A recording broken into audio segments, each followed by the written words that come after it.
Bună dimineața și bun găsit la BU. Sunt Sabina Iosub și vă invit să rămâneți alături de mine. Astăzi o să discutăm despre chestiuni legate de fonduri regionale și o să înțelegeți care sunt discuțiile în Comisia de Specialitate. Here in Strasbourg, together with me is Andrei Novakov. Thank you so much for your presence. My pleasure. Thank you so much for having me. You are coordinator of the EPP group in the Regi Committee, and that's important, and it will be very important in the near future when we'll see what are the debates in the regional committee.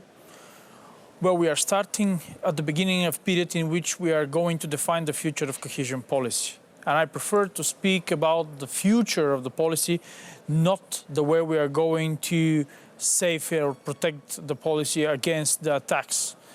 I don't want to talk about surviving of cohesion policy.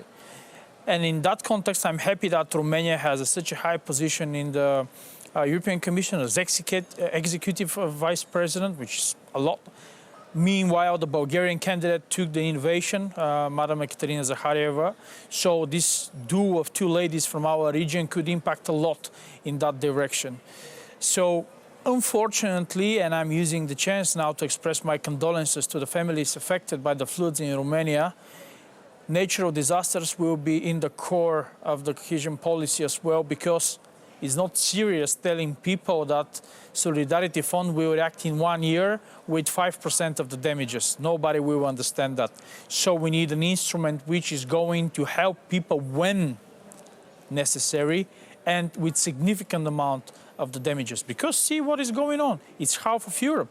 It's not only Romania, unfortunately. It's Czech Republic, Hungary, Austria, Poland. So it becomes kind of a new normal to have every autumn we have this, or during the springs. Or in summer we have a lot of fires in Greece, you know, the situation and so on. Spain, Portugal, Italy, that happens so often. So that become part of our lives, unfortunately, and we have to tackle it. So we could not miss another crisis like the COVID at the very beginning to let people think that the European Union is not there. We have to be present. We have to be adaptive. So what do you do in this sense? You are preparing some budgets, special budgets, I don't know, for special situations, or preparing the papers, let's say, the mechanism that will be activated when necessary. What is the priority actually? First, in few hours we have a debate with resolution, which I'm going to actively participate.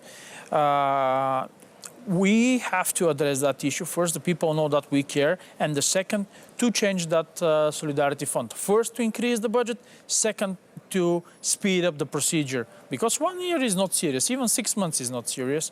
This is what we are going to do. At least my efforts will be towards that direction.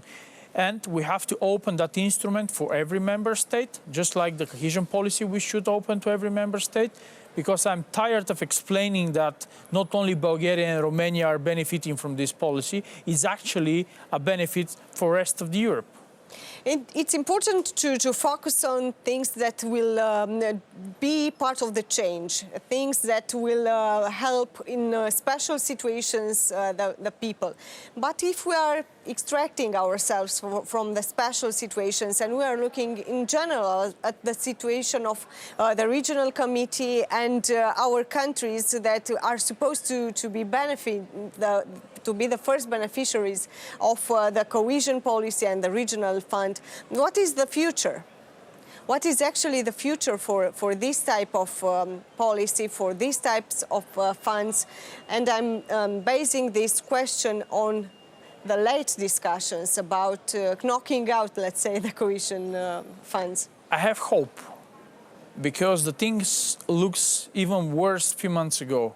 There were doubts about the future in general, about the portfolio of cohesion policy or regional development. Right. Today we can see that there is dedicated, solemnly commissioner for regional development, and this is good. It means that cohesion policy will prevail that criticism. It's at the core of the European Commission. That was a huge fight. Yeah. So there is, yes, and countries as Italy having it, it means that I would say there will be a lot of resources invested in that policy and fights to protect it. And I think even we can use that chance to further develop. Saying that, I have to underline that a lot of voices are saying how much more we have to pay to Bulgaria and Romania and Portugal. So I think that kind of efforts will result in something. Probably instruments like Recovery and Resilience Fund will become part of the mix of the funding. So we have to accept that part of the funding will be revolving. We have to pay it back. However, that could be used just for some part of the investments, for something that could gain some profit and pay it back. Road, railways, or tunnel. But when it comes to park or kindergarten, you cannot expect profit from the kindergarten somewhere in Romania or in Portugal. So you do it because it's good for the people, and this is what Europe should do. And see the geopolitical context, see what is going on in Russia, what is going on in US. And in that complicated world that is changing every day, Europe could not afford to abdicate and let people do themselves. We have to be present in every community, in every city. Every citizen should know what is Europe doing. The road, the highway, the airport, the water supply system, that kind of stuff. How is Bulgaria doing right now in terms of living, actually? Could be worse. We're struggling with the political crisis at the moment, which is You're struggling for some months now, yeah. Almost 3 years, I have to say. Yeah, actually, yeah. I have to say, and I'm happy that at the moment we have, as the leading party, the one that I participate in with the leader as a former Prime Minister, Boyko Borisov. I hope that the dialogue that he is proposing and the readiness to participate and to cooperate is something that will pull us from that crisis. I believe in that. I'm asking you, how are you doing in Bulgaria? Because unfortunately, and we have to be honest, especially with our viewers, unfortunately, we are competing for the last place in Europe, Romania and Bulgaria, in terms of living, in terms of how people are managing to I don't know, be more and more, be better and better in every day. So, what should you do, in your opinion, in order to not be the last one in the European Union? The problem is not neither in Brussels or in Strasbourg. What I would like to say to the people in Romania and both in Bulgaria, we will be respected here as much as we respected ourselves. At the moment we stop talking about this and start solving these issues, the things will change. I have to say that the problems that are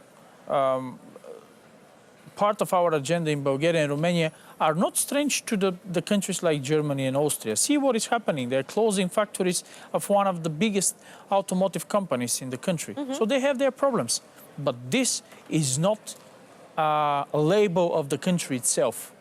We have to start talking about the positive sides of Bulgaria and Romania. And yes, we have to overcome a pedigree of 50 years of communism and dictatorship, which kills a free spirit and entrepreneurship. And yes, we're doing very well having in mind what happened to us.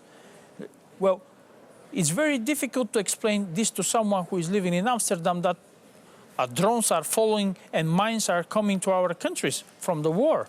You know, this is not the way you're feeling in Lisbon, let's say, or in Amsterdam, but we're doing that, and we're protecting our borders. We're not letting immigrants get in with the cost of lives. At least that happened in Bulgaria. So we have so much to be proud of, and it's up to us to work and to get the most out of this union and show that we are not second-hand people. It's up to us. We are not. We are not. This is why we'll fight for Schengen, for that hard. I am not accepting this kind of behavior. We're not hostages of Austria or anybody else. So as much as we start respecting ourselves as they do in Germany and Austria, I think that things will change rapidly. And we have so much to be proud of. Having in mind what happened in the 90s with Bulgaria and Romania, I don't want to start talking about what has been broadcasted about Ceausescu in Bulgaria in 1991 or 90s, the early 90. So, and being now at the state you are, and I've been in Cluj-Napoca, you have great university center. Emil Boc is doing great job there. So innovations are growing. You're inventing things and you're selling it abroad. And this is a good stuff. So, but I hope that this program is, I know it's watched a lot in Romania, but I hope that people in the government is watching. Romania is bordering European Union not only west, but south as well. We need more bridges over Danube. Let's hope that we will build them up together. Is Bulgaria more respected in the last years at the European level, in your opinion, more powerful as it was before? You have executive vice president of the European Commission. That doesn't happen every day. And two vice presidents of the European Parliament. Yes. Plus, you have key positions inside the biggest family in EPP in the parliament, as Siegfried Mureșan, for instance. Bulgaria has the portfolio which only one of the things that include is almost 100 billion for innovation. So it's obviously things are getting better, so we're receiving more and more respect. How this happened, actually? First, I think it's about the skills and the knowledge and the capabilities of those two ladies. And later, realizing that Bulgaria and Romania joined lately, having also some disadvantages when it comes to migration, when it comes to way of life, are getting more and more attractive. And I know what I'm saying. A lot of people are coming back to our countries because you can live more peacefully and quietly. I feel safer during the night in Sofia rather than Brussels. Why? Because in Sofia you are closer to the war, for example. Still, the order that we have, the control on the borders is more strict. See what happened. Even though we are not part of the Schengen in terms of terrestrial. I don't want to use for political purposes what happened in Solingen, but it happened. And it's not the first time that that thing happened. Maybe if we have to compare the migration policy of Bulgaria and Romania and this in France and Germany, is not that wonder why people decide to go back and feel safer in Bulgaria and Romania, or let's say in general in East. Thank you so much for this discussion. It's always a pleasure. You are always pointing things out, and we will meet again for sure. Thank you so much. Continuăm acum discuția cu un europarlamentar român. Alături de mine este europarlamentarul Șerban Sturdza. Mulțumesc foarte mult pentru prezență. Sărut mâna, eu vă mulțumesc pentru invitația în studioul la Antena 3 CNN de aici, de la Strasburg. Sunteți ICR la nivel european, AUR la nivel național și membru în Comisia Regii, o comisie care se concentrează pe chestiuni legate de dezvoltare regională, politică de coeziune și așa mai departe. Sigur, sunteți la început de mandat, însă sunt convinsă că v-ați setat deja niște priorități pentru tot ceea ce înseamnă munca din această comisie. Absolut, sunt bucuros și onorat să fac parte din delegația AUR din Parlamentul European și totodată îmi exprim satisfacția faptului că delegația română, AUR, a fost admisă în grupul politic, a aderat la grupul politic ICR, în interiorul căruia noi ne vom dezvolta relațiile noastre și ne vom desfășura activitatea în următorii ani. Da, sunt membru în mai multe comisii, Comisia de Dezvoltare Regională, de Afaceri Externe și cea de control a cheltuielilor instituțiilor europene, prescurtată cont. Și în Comisia Regii, din care fac parte, în care sunt membru de dezvoltare regională, nu voi face altceva decât să negociez în permanență pentru ca România să primească cât mai mult. Știm cu siguranță că una dintre problemele cu care ne confruntăm este aceea că nu există o lipsă de fonduri pentru România, ci poate că nu ajungem noi ca români la nivelul de a accesa, de a primi, de a absorbi aceste fonduri europene atât de mult pe cât ne-am dori. Se vede, slavă Domnului, că sunt încă multe lucruri de făcut în România, avem probleme mari de infrastructură la care suntem încă într-o foarte mare întârziere, chiar dacă lucrurile, slavă Domnului, încep să se miște puțin, dar sunt foarte multe lucruri care pot fi făcute. Nu? Noi, dacă suntem aici, suntem pentru a fi înainte de orice, pentru a face, sigur, un alt fel de politică. Asta ne-a și făcut să facem pasul de a intra în politică. Eram sătui de modul în care România a fost guvernată în ultimii 35 de ani. Vreau să facem altfel lucrurile și le vom face altfel. Am certitudinea că le facem altfel. Și ce putem face? Putem face, în primul rând, să fim portavocea românilor. În al doilea rând, să fim mereu atenți la nevoile lor, la problemele lor reale. Deci eu, în urmă câteva zile eram acolo și între timp se lucrează deja din teritoriu, din județul Tulcea, de la nivel județean îmi sunt transferate, îmi sunt transmise problemele punctual, dar și cu sugestii de soluții pe care noi urmează să le analizăm aici și la rândul meu, cum vă spuneam mai devreme, este vorba întotdeauna despre negocieri și urmează ca noi să obținem finanțările necesare. Pentru ce? Păi sunt lucruri simple și foarte ușor de realizat. În primul rând ar fi nevoie de, acolo la Isaac, ce revin un pic, dacă îmi permiteți, e nevoie de o parcare civilizată europeană de 2024, în care mare, ro-ro, pentru aceste tiruri, în care oamenii să poată face un duș, Dar asta nu e atributul României cumva? Nu, dar sunt fonduri care pot fi accesate în mod în acest sens. Deci România poate face, dar atenție că fondurile pot fi unele europene, deci nu pe cheltuiala statului tău, ci e o chestiune de care beneficiază mai multe state europene și așa cum a fost cazul șoferilor români de tir care aveau nevoie în țări din vest de astfel de parcări unde să fie parcări supravegheate, care să fie în ceva mai mare siguranță pentru șoferi, același lucru putem să-l facem și noi pentru alți șoferi. Asta ziceți, de fapt. Absolut. Și până la urmă vorbim despre bunăstare. Vorbim de evitarea sărăciei.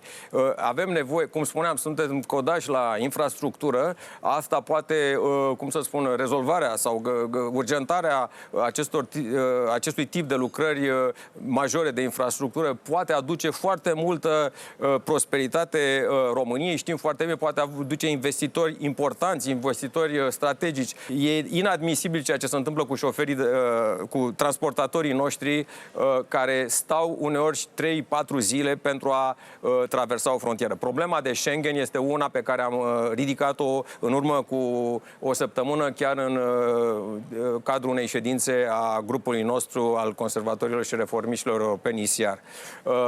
Și colegul Novakov de la IPP, cu care vorbeam despre situația din Bulgaria, îmi spunea același lucru. E inadmisibil să fim în continuare în afara Schengenului, în condițiile în care amândouă statele, știm bine, îndeplinesc criteriile împreună cu colegii noștri bulgari și mai ales cu colegul meu bulgar din ISIAR, am luat, sigur, sunt primii pași pe care îi facem, de-abia ne cunoaștem, dar urmează să avem o colaborare strânsă, pentru că ceea ce se întâmplă este o umilire a acestor două popoare și pe mine, sigur că mă doare în primul rând de umilirea românilor noștri care stau, cum spuneam, 3-4 zile pe la frontiere.